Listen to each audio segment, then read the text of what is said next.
UK truck operators that have been affected by the truck cartel have potentially overpaid for their vehicles during this period.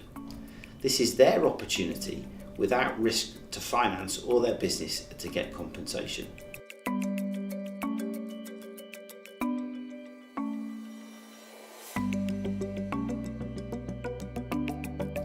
The RHA, the sole representative of the road transport industry, is duty bound to act on their behalf. Our members are angry and they want us to represent them.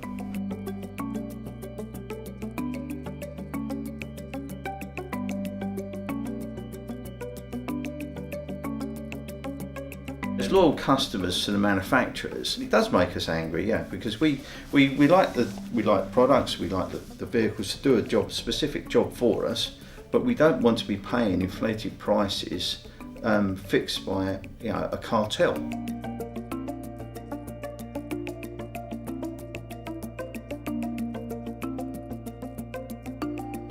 The RHA have been a very good service for us in the past, so moving forward I would have thought they could collectively do quite a good job for us.